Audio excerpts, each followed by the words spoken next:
The fuel gauge was already showing red when Captain Jake "Razor" Mitchell spotted his twin brother's P-17 Flying Fortress limping through the sky with one engine on fire and 6 German Messerschmitt fighters closing in for the kill. 8 minutes. That's all the fuel Jake had left in his P-51 Mustang after a dogfight that had scattered his squadron and left him alone in the skies over Nazi Germany with a damaged radio and no way to call for backup. But those 8 minutes were all that stood between Lieutenant Danny Mitchell, the brother Jake had protected since they were kids growing up in the wheat fields of Kansas, and a fiery death at 20,000 feet above enemy territory. 8 minutes before Jake's engine would sputter and die, forcing him to bail out over hostile territory while Danny's crippled bomber became target practice for German aces who were already lining up their shots.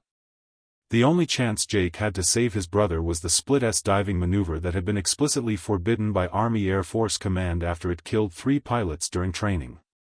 The maneuver that Jake had secretly perfected in violation of direct orders, because he knew that someday he might need to attempt the impossible to protect the people he loved most. What happened next would either save Danny's life and his entire bomber crew, or it would prove that some rules exist for good reasons and that even love can't overcome the laws of physics when you're pushing a fighter plane beyond its design limits at 400 miles per hour. If stories of desperate courage and family loyalty move you, hit that subscribe button. These accounts show what a man will risk when failure means watching his twin brother die while he's powerless to help. The German fighter formation that sealed both brothers' fate appeared out of the morning sun at 0847 hours on March 6, 1944, during what should have been a routine bomber escort mission over the industrial targets of Stuttgart. Captain Jake Mitchell was flying lead position for the 357th Fighter Group, providing top cover for a formation of 12 P-17 Flying Fortresses returning from their bombing run with varying degrees of battle damage and fuel shortage. The mission had been planned as a textbook escort operation, American fighters providing protective cover for bombers during the most vulnerable phase of their return flight, when damaged aircraft struggled to maintain formation and German interceptors typically launched their most aggressive attacks. Jake had flown dozens of similar missions, but this one was different because his twin brother Danny was piloting one of the bombers under his protection. Jake's twin brother Danny was the pilot of Memphis Belle II, a B-17G that had taken direct flak hits during the bombing run and was struggling to maintain altitude with the No. 3 engine completely dead and leaking oil from damaged seals. Danny had radioed that his bomber was losing hydraulic pressure and might not make it back to base in England, but Jake had assured him that the fighter escort would stay with the bombers until they reached friendly territory. The Mitchell brothers had grown up on a wheat farm outside Dodge City, Kansas, where their father William had taught them that family meant everything and that you never abandoned someone you loved, no matter how dangerous the situation became. William Mitchell had been a World War I veteran who flew reconnaissance missions over France and understood the bonds that formed between men who faced death together in the sky. "Boys," William had told Jake and Danny every night before bed, "in this world, all you really got is each other. When everything goes to hell, when the whole world turns against you, you got family. Jake, you're older by 12 minutes, which means Danny's your responsibility. Danny, you listen to your brother, he's got good instincts and he'll keep you alive." The twins had enlisted together on December 8, 1941, the day after Pearl Harbor, determined to serve their country and watch each other's backs in whatever battles lay ahead. The Army had tried to separate them, assigning them to different training programs and different air bases, but the brothers had used every connection and favor they could find to arrange assignments that would keep them in the same theater of operations. Jake had chosen fighters because he wanted to be the protector, the one who cleared the skies and made it safe for other aircraft to complete their missions. Danny had chosen bombers because he wanted to carry the war directly to the enemy, to drop the bombs that would end the conflict and bring everyone home safely. For 18 months, the brothers had operated in the same area, Jake providing fighter escort for bombing missions that often included Danny's aircraft. They had developed an informal communication system using wing waggling and formation flying that allowed them to coordinate without radio contact, and they had saved each other's lives on multiple occasions through precise teamwork and intuitive understanding of each other's tactical thinking. But this mission was going wrong in ways that neither brother had anticipated. That was before the Messerschmitt Bf-109s dove out of the sun like mechanical hawks, 12 of them in perfect formation, led by a pilot whose yellow nose marking identified him as one of the Luftwaffe's top aces with over 30 confirmed kills. The German fighters hit Jake's squadron with coordinated precision, breaking up the American formation and forcing individual dogfights that scattered the escort fighters across 20 miles of German airspace. Jake found himself in a turning fight with two German fighters, his P-51 Mustang straining at maximum performance to avoid the 20mm cannon fire that was chewing chunks out of his aircraft's aluminum skin. The dogfight was a three-dimensional chess game played at 400 miles per hour, with each pilot trying to maneuver into a position where his guns could target the enemy while avoiding the incoming fire that could end the engagement instantly. The lead German fighter was an experienced pilot who understood energy management and tried to force Jake into a climbing fight where the Messerschmitt's superior power-to-weight ratio would provide a tactical advantage. But Jake recognized the trap and used his aircraft's superior diving speed to maintain the initiative, trading altitude for airspeed in a series of diving attacks that kept the German pilots defensive. The dogfight lasted 8 minutes of intense maneuvering that consumed fuel at 3 times the normal rate as Jake's engine ran at maximum power throughout the engagement. Every turn, every climb, every dive required full-throttle operation that drained his fuel tanks while the 3 aircraft twisted through the sky in a deadly dance that could only end when someone made a fatal mistake. Jake's first kill came when one of the German fighters tried to disengage from the turning fight by diving toward lower altitude, probably intending to use superior speed to escape the engagement and reposition for another attack. But Jake anticipated the maneuver and rolled inverted to follow the diving Messerschmitt, building speed in a controlled dive that allowed him to close the distance and get guns on target. Jake's .50 caliber machine guns hammered the German fighter with a sustained burst that shredded the aircraft's engine cowling and cockpit area, causing an immediate fire that spread rapidly through the fuel system. The Messerschmitt rolled over and entered a flat spin from which there was no recovery, its pilot either dead at the controls or unconscious from the devastating impact of American machine gun fire.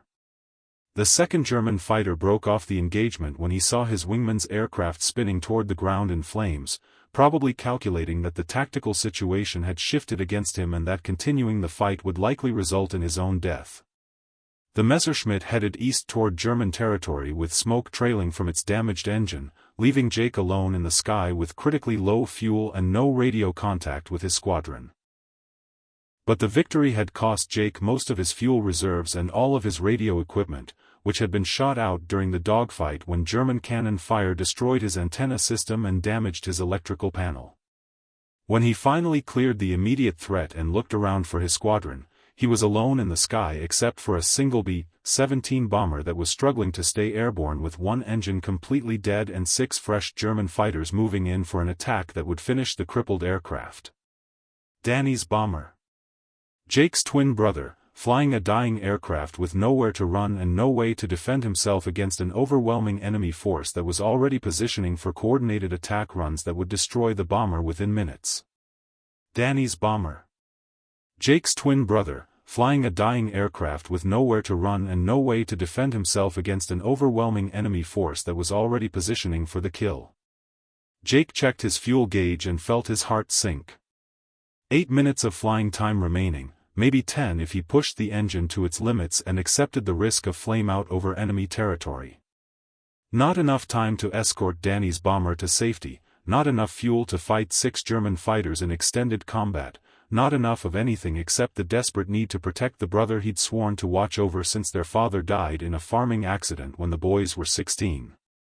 The forbidden maneuver that broke every rule. Jake's plan violated every principle of fighter tactics, fuel management, and common sense that had been drilled into him during 2 years of combat training.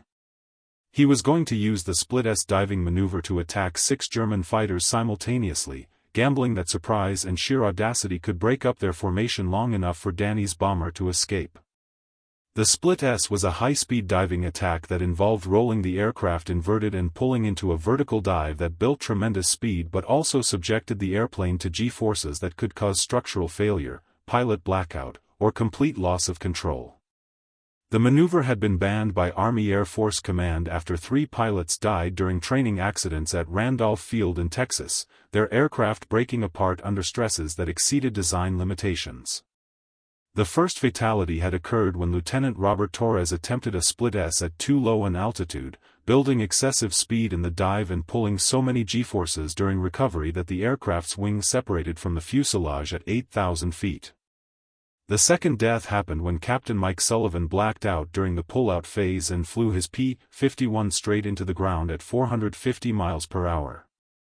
The third pilot, Lieutenant Frank Chen, survived the maneuver but suffered brain damage from oxygen deprivation caused by the extreme G-forces that cut off blood flow to his brain for over 30 seconds. After the third accident, the split S was officially classified as a prohibited maneuver that could result in court-martial for any pilot who attempted it without specific authorization from Squadron Command.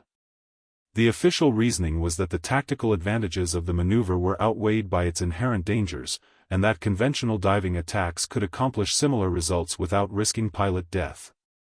But Jake had continued practicing the split S in secret, flying solo missions where he tested the limits of his aircraft and his own endurance without official supervision or safety monitoring. Jake understood that conventional tactics were designed for conventional situations, and that emergency conditions might require techniques that were too dangerous for routine use but essential when survival was at stake. Jake had studied the accident reports from the 3 training fatalities and identified the specific mistakes that had caused each death. Torres had attempted the maneuver at insufficient altitude, Sullivan had failed to monitor his G-force exposure, and Chen had not properly prepared his oxygen system for the physiological stress of the dive and recovery. Jake knew exactly how much stress his P-51 could handle because he had tested it incrementally, gradually increasing the speed and G-forces until he found the aircraft's actual limits rather than the conservative limits specified in the flight manual. He knew how to avoid blackout because he had practiced breathing techniques and physical conditioning that helped maintain blood flow to the brain during extreme maneuvers. Most importantly, Jake understood something that the German pilots wouldn't expect, that an American fighter with minimal fuel would attempt a suicidal attack against overwhelming odds instead of fleeing to preserve the aircraft and pilot for future missions. German tactical doctrine was based on the assumption that individual American pilots would choose self-preservation over meaningless heroics, especially when the odds were impossible and survival required retreat to friendly territory. Jake's attack would come from above and behind, using the speed built in his diving approach to penetrate the German formation before they could react. He would have one chance to disrupt their attack on Danny's bomber, one opportunity to scatter the enemy fighters and buy his brother enough time to reach friendly territory. The technical challenges were enormous and potentially lethal. Jake would have to time his dive to intercept the German formation at exactly the right moment, maintain control of his aircraft while pulling G-forces that approached the limits of human consciousness, and execute his attack with fuel reserves so low that any mistake or delay would leave him stranded over enemy territory with a dead engine. Jake rolled his P-51 inverted and pointed the nose straight down toward the German fighters that were closing in on Danny's crippled bomber. The airspeed indicator climbed rapidly as gravity and engine power combined to accelerate his fighter beyond its normal operating limits. 350 miles per hour, 400, 450, approaching the red line that marked the beginning of dangerous territory where metal fatigue and aerodynamic stress could tear an airplane apart. The altimeter unwound like a broken clock as Jake plummeted from 25,000 feet toward the German formation that was completely unaware of the attack developing above them. 24,000 feet, 23,000, 22,000, the P-51 screaming downward with the sound of a falling bomb as the dive angle approached 90 degrees vertical. Jake could feel the G-forces building as he prepared to pull out of the dive, his vision beginning to tunnel as blood flow to his brain decreased under the tremendous stress. The aircraft was shaking from aerodynamic buffeting as it approached speeds that the designers had never intended, and Jake could hear the metallic groaning of airframe components that were being stressed beyond their design limitations. But Jake held the dive until the last possible second, building every bit of speed he could before leveling off and streaking toward the German formation like a guided missile aimed at the heart of their attack. The G-forces during the pullout were enormous, pressing Jake deep into his seat with a weight that felt like having an elephant sitting on his chest while someone tried to squeeze his brain out through his ears. Jake's vision went gray, then black, as the blood drained from his head under G-forces that approached the limits of human endurance.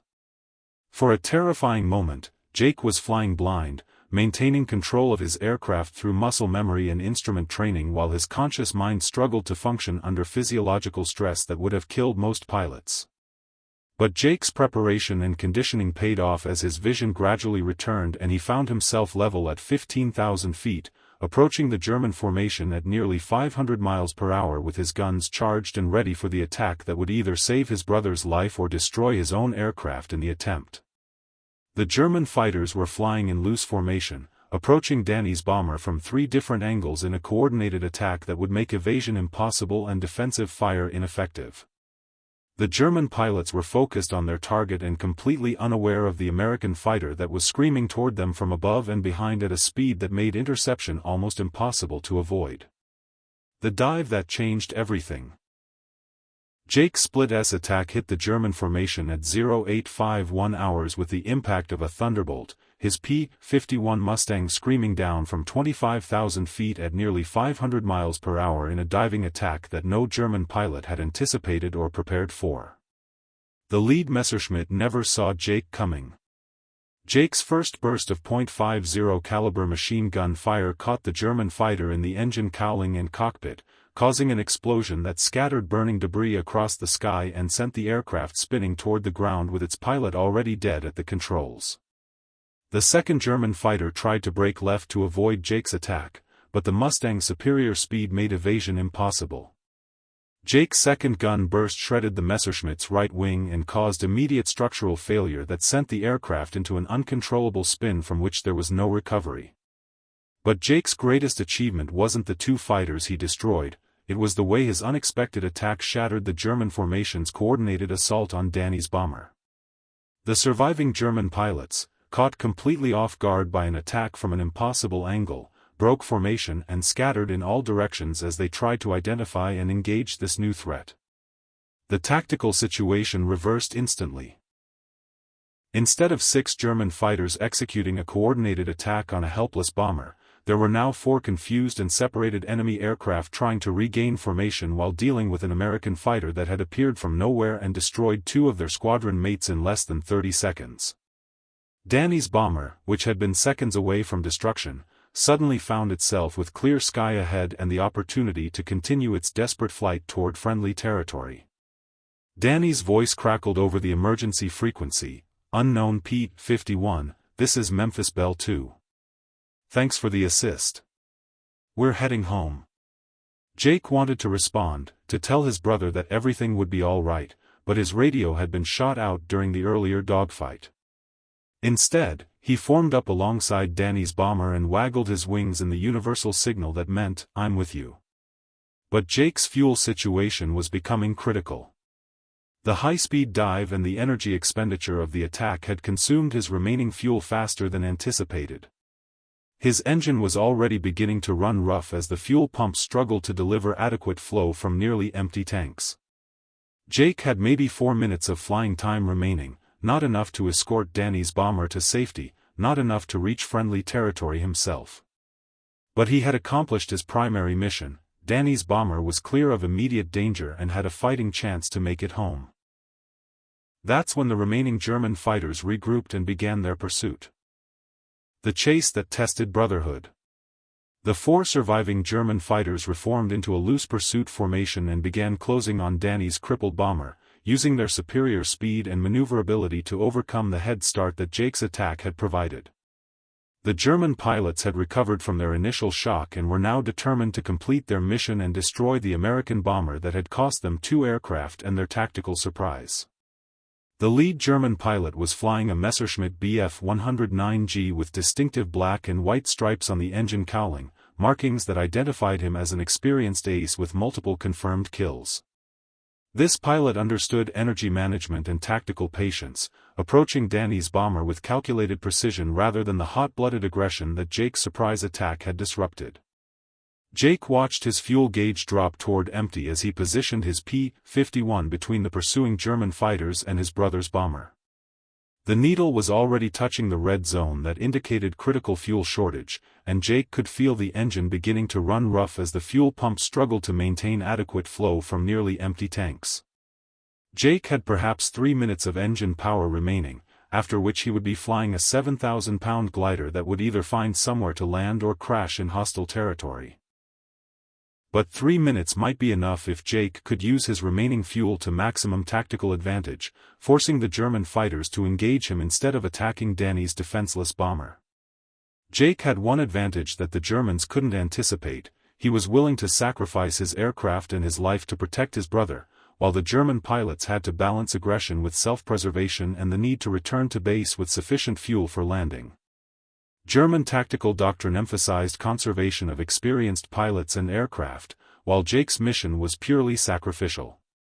Jake turned toward the pursuing German fighters and opened fire at maximum range, not because he expected to score hits but because he wanted to force the enemy pilots to take evasive action that would slow their pursuit and give Danny more time to reach the edge of friendly airspace where other Allied fighters might be available to provide protection. The psychological impact of an American fighter attacking 4 opponents with suicidal determination was exactly what Jake had counted on. The sight of a P-51 turning toward overwhelming odds instead of fleeing toward safety violated every assumption that German pilots had made about American tactical doctrine and individual courage.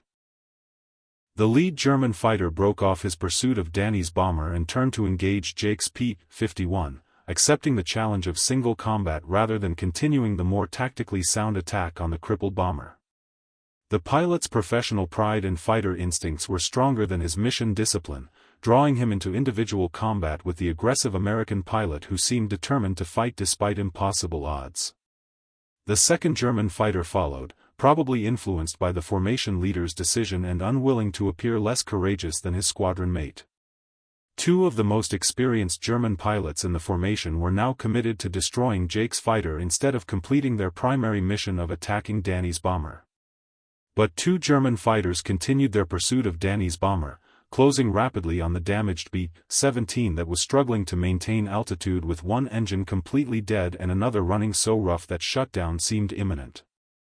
Danny's defensive gunners opened fire as the Messerschmitts closed to attack range, their .50 caliber machine guns creating streams of tracer fire that lit up the morning sky like deadly fireworks. Jake found himself in a turning fight with 2 German fighters while his fuel gauge showed empty and his engine began to miss and stumble. The P-51's Merlin engine was designed for precision fuel delivery, and running on fumes caused erratic power output that made accurate flying nearly impossible. But Jake had one more card to play, one final maneuver that might save his brother's life even if it cost his own.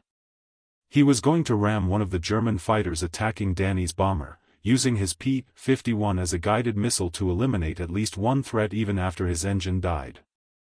Jake turned toward the German fighters that were closing on Danny's bomber and pushed his throttle to maximum power, knowing that this would be the last thing his engine would do before fuel starvation killed it forever. His P-51 accelerated toward the nearest Messerschmitt with the deadly precision of an arrow aimed at the heart. The ramming attack that saved everything. Jake's ramming attack on the lead German fighter began at 0855 hours, when his fuel-starved engine finally died and left him flying a 7,000-pound glider with enough momentum to complete one final mission. Jake aimed his P-51 directly at the Messerschmitt that was lining up for a gun's pass on Danny's bomber, accepting that this attack would certainly end his combat career and might very well kill him, but knowing that it was the only way to save his brother's life. The German pilot saw Jake's aircraft approaching and tried to evade the ramming attack, rolling his Messerschmitt into a steep left turn that would normally be impossible for a pursuing aircraft to follow. But Jake's P-51 had superior speed from its diving approach, and Jake's determination made precise flying possible even with a dead engine and failing flight controls.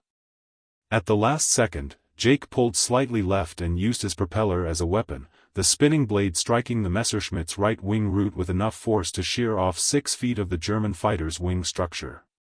The impact sounded like a massive buzzsaw cutting through sheet metal, followed by the screech of tearing aluminum as the German aircraft's wing folded upward and sent the fighter into an uncontrollable spin toward the ground.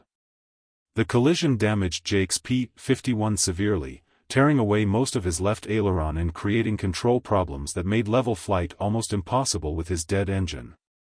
The propeller was bent and unbalanced, creating vibrations that shook the entire airframe and threatened to tear the engine loose from its mounts. But Jake was still airborne, still conscious, and still able to influence the tactical situation that would determine his brother's survival. The German pilot in the damaged Messerschmitt managed to bail out at 8,000 feet, his parachute opening just before his aircraft exploded in a fireball that scattered burning debris across the German countryside. Jake watched the parachute descend and felt a moment of satisfaction that he had destroyed the enemy fighter without necessarily killing the man who had been flying it. The remaining German fighters, seeing one of their squadron mates destroyed by a ramming attack and facing an American pilot who was clearly willing to die to protect the bomber, made the tactical decision to break off their pursuit and return to base. The cost of continuing the attack had become too high, and the psychological advantage had shifted to the desperate American defenders. The German formation leader radioed his surviving pilots to disengage and return to base, probably calculating that the loss of 3 aircraft to save 1 bomber was an unacceptable exchange ratio. German tactical doctrine emphasized the preservation of experienced pilots and aircraft over the destruction of individual enemy bombers, especially when the attacking force was taking heavy casualties. Danny's bomber continued its labored flight toward friendly territory, its remaining engine straining to maintain altitude while the crew worked frantically to control damage and treat wounded crew members. Danny's voice came over the emergency frequency, P-51 pilot, this is Memphis Bell 2. Can you make it home? We've got medics standing by if you can reach our field. Jake tried to respond but realized his radio had been completely destroyed during the ramming attack, the electrical system failing when the impact tore away most of his port wings wiring harness. Instead, he waggled his wings in response and continued flying formation with Danny's bomber despite his own aircraft's severe damage and complete lack of engine power. But Jake's P-51 was dying. Without engine power, he was gradually losing altitude as aerodynamic drag overcame the energy he had remaining from his final attack. The controls were becoming increasingly unresponsive as damage to the flight control surfaces made precise flying impossible. Jake had perhaps 2 minutes of controlled flight remaining before he would have to bail out over enemy territory. But those 2 minutes might be enough to escort Danny's bomber to the edge of friendly airspace, where other Allied fighters could take over the protective mission. Jake used his remaining altitude to stay with Danny's bomber as long as possible, gradually descending in a controlled glide that would end when his aircraft could no longer maintain flying speed. He spent those final minutes watching his brother's bomber grow smaller as the B-17's remaining engines gradually pulled away from the dying P-51. At 0857 hours, Jake's airspeed dropped below minimum flying speed and his P-51 entered an unrecoverable stall. Jake bailed out at 8,000 feet, watching his brother's bomber disappear into the distance as his parachute carried him down toward German territory and almost certain capture. But Danny's bomber was safe. The ramming attack had broken up the German pursuit, and the B-17 continued its flight toward England with all crew members alive and the mission completed successfully. Jake had used 8 minutes of fuel and one forbidden maneuver to save his brother's life, proving that sometimes the most important rules are the ones you have to break when family is on the line. The landing that changed 2 lives forever. Jake's parachute descent through 8,000 feet of German airspace gave him time to think about what he had accomplished and what it might cost. He had saved Danny's bomber and crew, but he was now falling toward enemy territory where capture would mean spending the rest of the war in a prisoner-of-war camp, if he was lucky enough to be captured rather than shot by German forces who had just watched him destroy 2 of their aircraft. Jake landed in a snow-covered field 15 miles inside German territory, his parachute collapsing around him in the morning wind as he quickly gathered his survival gear and began moving toward what he hoped would be friendly territory. But Jake knew that evading capture in occupied Germany was nearly impossible for a downed Allied airman, especially one who had just conducted such a visible attack on German fighters. Within 2 hours, Jake was captured by a German patrol and taken to a temporary holding facility where he was processed as a prisoner of war. The German officers who interrogated him were professional and correct, treating Jake according to the Geneva Convention despite their anger over the loss of 2 experienced fighter pilots. Jake spent the next 14 months in Stalag Luft III, the notorious German prison camp that housed Allied aircrews shot down over Nazi territory. The conditions were harsh but survivable, and Jake used his time in captivity to plan escapes that never materialized and to worry about Danny's survival in continued combat operations. Danny's B-17 made it safely back to base in England, where the crew reported the extraordinary actions of the unknown P-51 pilot who had sacrificed himself to save their bomber. Danny immediately recognized the tactical signature of his brother's attack and knew that Jake was either dead or captured somewhere in Germany. For 14 months, Danny continued flying combat missions over Europe while wondering whether his twin brother was alive in a German prison camp or buried in an unmarked grave somewhere in occupied territory. Danny's guilt over his brother's sacrifice drove him to volunteer for the most dangerous missions, as if he could somehow earn his survival by taking risks that other pilots avoided. Danny completed his combat tour and was rotated back to the United States in late 1944, but he refused to leave Europe while Jake's fate remained unknown. Danny used his combat experience to become a flight instructor, training new pilots while continuing to request information about missing aircrews and prisoner exchanges. The breakthrough came in April 1945, when advancing Allied forces overran Stalag Luft III and liberated the Allied aircrews who had been imprisoned there. Jake was among the survivors, 30 pounds lighter than when he had been captured but alive and determined to resume his military career. The reunion between Jake and Danny took place at a military hospital in England, where both brothers were being processed for return to the United States. Danny had been waiting for word about Jake's fate for over a year, and Jake had been wondering whether his sacrifice had actually saved his brother's life. "You crazy bastard," Danny said when he saw Jake for the first time since the aerial battle over Germany. "You rammed a German fighter to save my bomber. That was the stupidest, most reckless thing I've ever seen." "Did it work?" Jake asked. "Did you make it home?" "We all made it home," Danny replied. "Every man on that bomber lived because you decided to break the rules and attempt the impossible." The brothers embraced without saying anything else, both understanding that they had shared an experience that would define their relationship for the rest of their lives. Jake had proved that his love for his brother was stronger than his concern for regulations, survival, or personal safety. Danny had learned that some sacrifices create obligations that can never be fully repaid. The technique that became doctrine. Jake Mitchell's use of the forbidden split-S diving maneuver to attack multiple enemy fighters simultaneously became a case study that was analyzed by Army Air Force tacticians and incorporated into advanced fighter training programs. Jake's demonstration that aggressive tactics could overcome numerical disadvantage led to revisions in official doctrine that had previously emphasized defensive flying and fuel conservation. The split-S maneuver was quietly reinstated in the tactical manual, but with improved training procedures and safety protocols that addressed the structural and physiological risks that had made the technique dangerous. Jake's combat experience provided data about G-force limits, fuel consumption rates, and tactical applications that made the maneuver safer for properly trained pilots. Jake's ramming attack was also studied as an example of how psychological factors could influence tactical outcomes. The willingness of an American pilot to sacrifice his aircraft and life to protect a bomber had a devastating impact on German morale and decision-making that went far beyond the physical damage inflicted. After the war, Jake remained in the Air Force and eventually achieved the rank of colonel, serving as a test pilot and tactics instructor who trained the next generation of fighter pilots.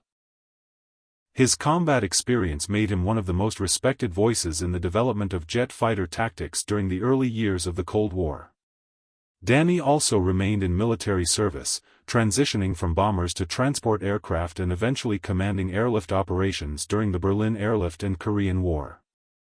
Danny's experience as a bomber pilot who had been saved by his brother's sacrifice made him particularly sensitive to the needs of aircrew members in dangerous situations.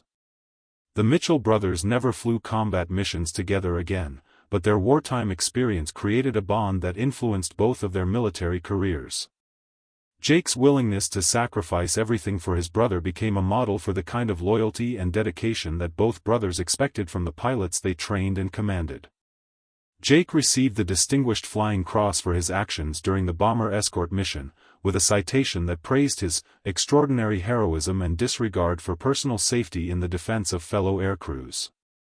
But Jake always said that the real reward was knowing that Danny had made it home safely and that their father would have been proud of both his sons. The legacy that outlasted the war.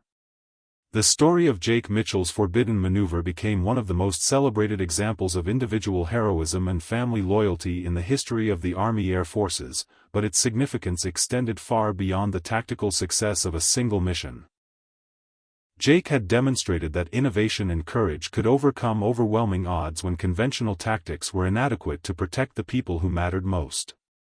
The relationship between Jake and Danny Mitchell after the war illustrated how shared extreme experiences could strengthen family bonds and create mutual understanding that lasted for decades. Danny understood that Jake had risked everything to save his bomber and crew, accepting capture and possible death to protect his brother. Jake understood that Danny's survival gave meaning to his sacrifice and justified the risks he had taken. After their military careers ended, Jake and Danny established a flight training school in Kansas that specialized in teaching advanced aerobatic techniques to civilian pilots. The school became known for its emphasis on safety procedures and emergency techniques that could save lives when standard procedures were inadequate. Jake's forbidden maneuver was taught as part of the advanced curriculum, but with careful attention to the physical and mechanical limits that made the technique dangerous for inexperienced pilots. Students learned not just how to execute the split-S diving attack, but when it might be necessary to break rules and risk everything to protect others. The flight school became a memorial to their wartime experience and a way of passing on lessons learned through combat to pilots who would never face enemy fire but might need similar skills to survive mechanical emergencies or adverse weather conditions. Perhaps most importantly, Jake and Danny's story became an example of how love and loyalty could provide motivation for extraordinary achievements under impossible conditions. Their experience proved that family bonds could overcome fear, regulations, and self-preservation when someone you cared about was depending on your willingness to attempt the impossible. So here's the question Jake's story poses: what would you be willing to risk if someone you loved was in mortal danger and conventional approaches weren't sufficient to save them? How far beyond normal limits could you push yourself if failure meant losing the person who mattered most to you? And what rules might need to be broken when following them would mean watching family members die while you stood by helplessly? Jake Mitchell proved that sometimes the most heroic actions come from people who are willing to ignore regulations and risk everything for the right reasons, demonstrating that love for family can provide the courage to attempt maneuvers that training and doctrine declare impossible when the alternative is accepting loss that's unacceptable.